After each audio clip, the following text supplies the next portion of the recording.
Olá, amigos. Bem-vindos a mais uma aula de Filosofia do Direito para Exame de Ordem para a OAB. Meu nome é Dalton Oliveira e vamos falar hoje das relações entre direito e moral.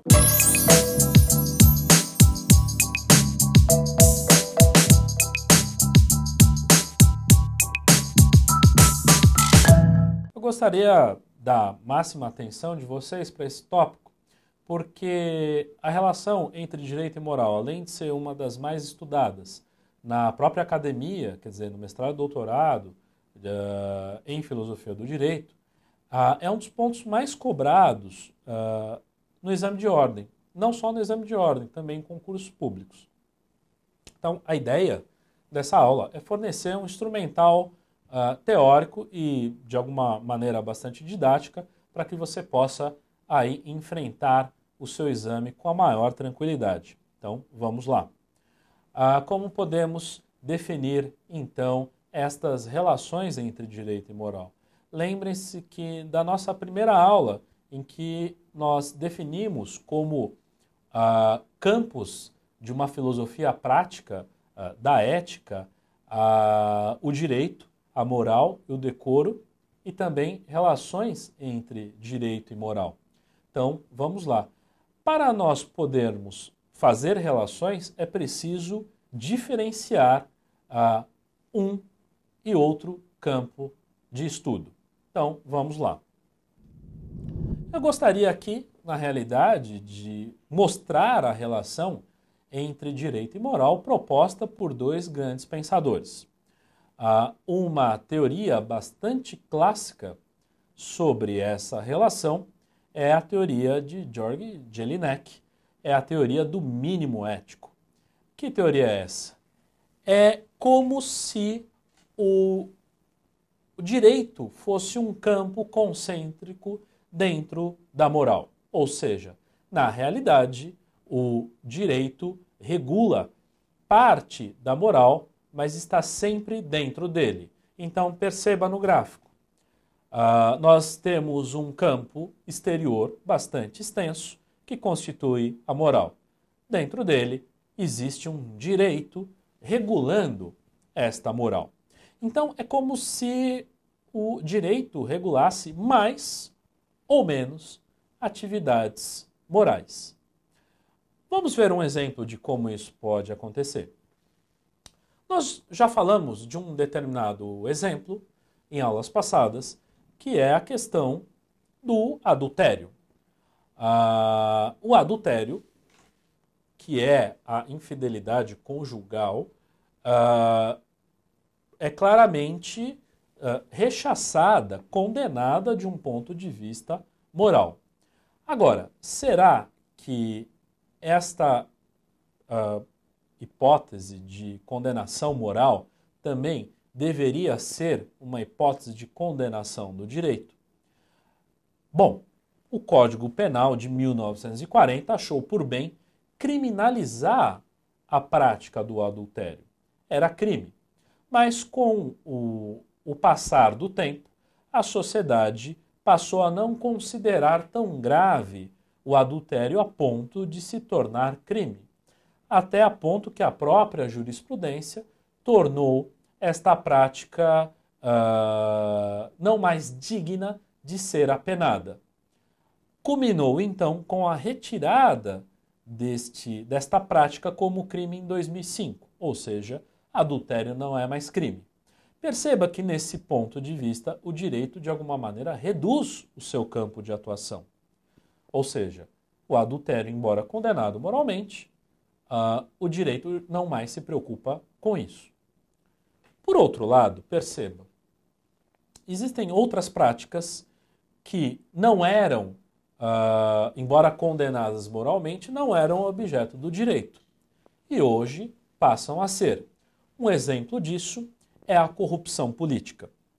A corrupção política sempre foi condenada do ponto de vista moral, mas a sociedade nem sempre pensou que isso poderia ser responsabilidade de maneira correta.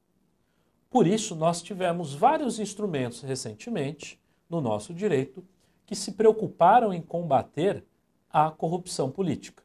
E a corrupção no âmbito da administração pública.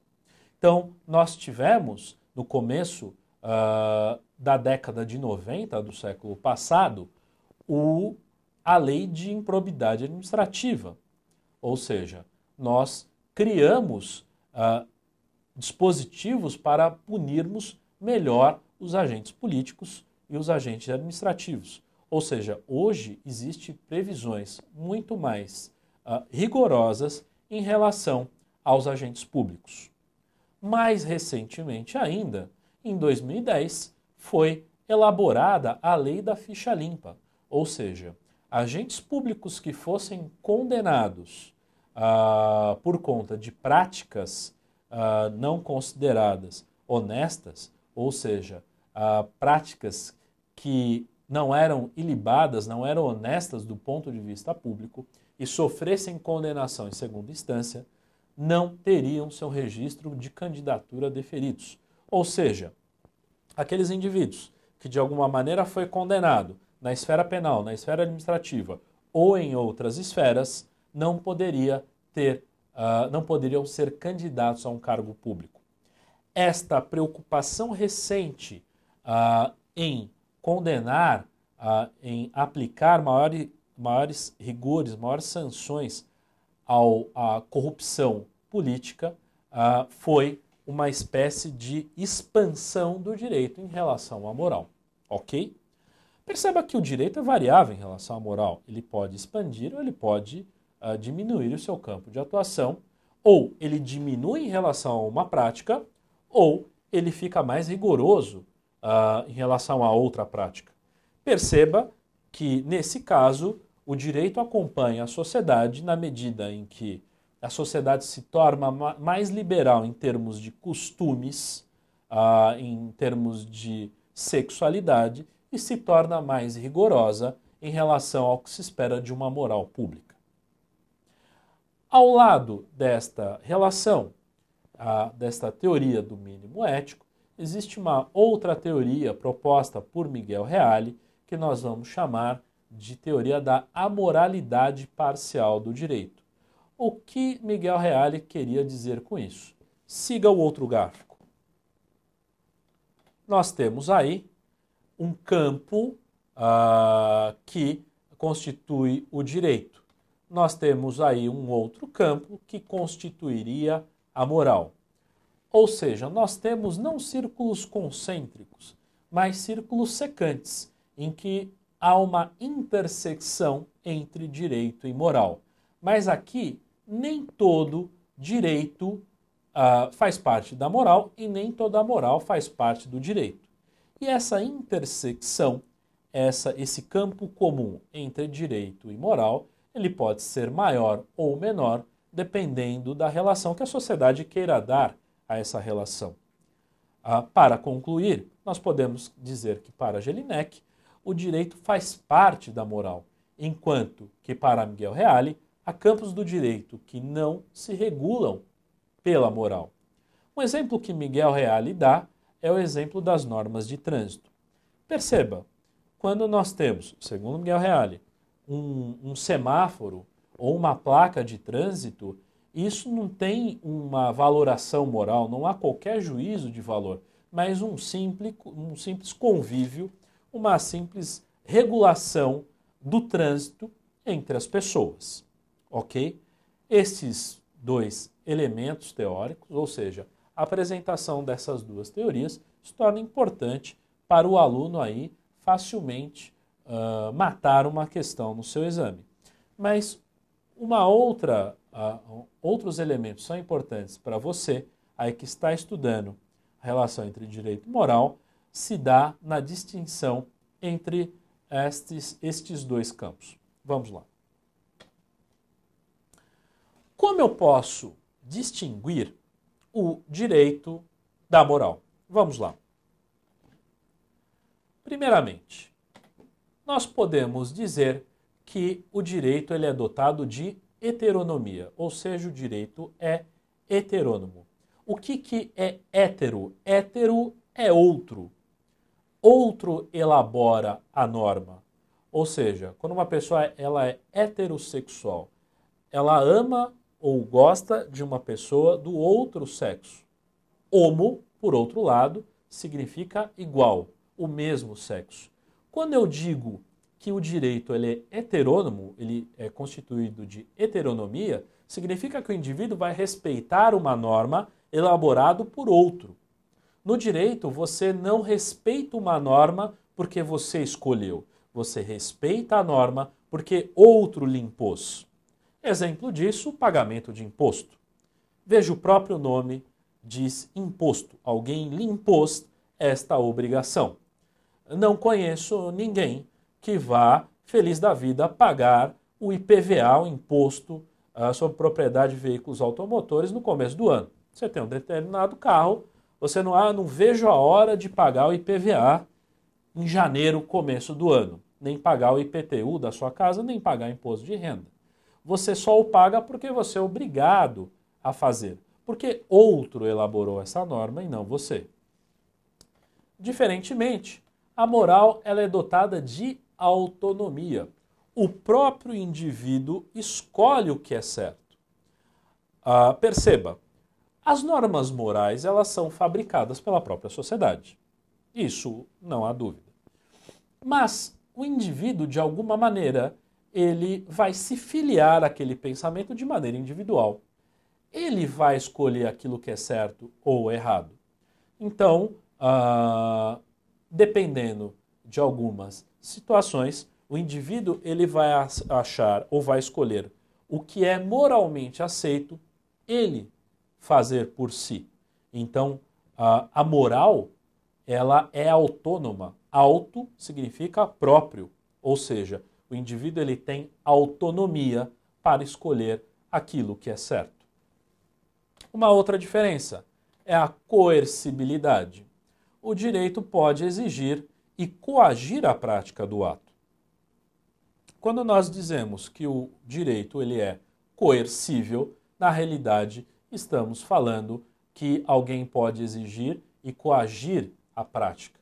Ou seja, o indivíduo ele deve um determinado imposto, ele deve uma determinada quantia a outrem. Caso ele não pague, o Estado pode coagi-lo a pagar, seja por uma penhora, seja por uma apreensão de bens, seja por algum meio executivo que o Estado detém para forçar aquele indivíduo a entregar uma quantia ao seu credor. Por outro lado, a moral ela é incoercível. Não há possibilidade de coação. Dentro de um campo moral ou puramente moral, ninguém pode obrigar o indivíduo a achar, a fazê-lo pensar que aquilo é correto. Eu posso, no máximo, lhe dar a ideia de que aquilo seja correto. Mas se ele não aceitar aquilo como correto, não posso coagi-lo a pensar ou a fazer que aquilo que seja correto. Então, perceba, a norma legal, a norma jurídica é uma norma coercível. Uma norma moral não é coercível. Alguns exemplos. Por exemplo, o indivíduo ele tem um mandamento moral de fazer uma determinada coisa. Algumas religiões dizem que o indivíduo ele deve casar virgem. Supomos que ele não case virgem. Ele desrespeite esta orientação, esta norma de determinada religião. Pode haver consequências dentro daquela denominação religiosa, mas praticamente não haverá coação para que ele faça diferente, ok? Uma terceira diferença é a bilateralidade, ou seja, o direito se dá numa relação entre duas ou mais pessoas, diferente da moral. A moral, eu posso dizer que ela é unilateral. Por quê?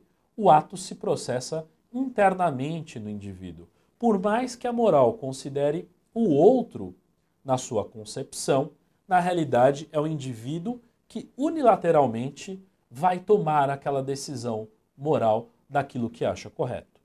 Por fim, podemos dizer que o direito ele é atributivo, ou seja, existe um valor objetivo para o ato praticado. No direito, por exemplo, se eu pego um táxi na rua, há uma valoração. A corrida vai dar 30, 40, 50 reais, 100 reais. Eu consigo valorar aquele serviço, aquela corrida de táxi. Por outro lado, na moral, eu não tenho uma atributividade, ou seja, a moral ela é não atributiva, porque não é possível fazer uma valoração objetiva do juízo moral. Por exemplo, se você pede dinheiro emprestado para o seu irmão, ele não lhe empresta, o não empréstimo não há valor.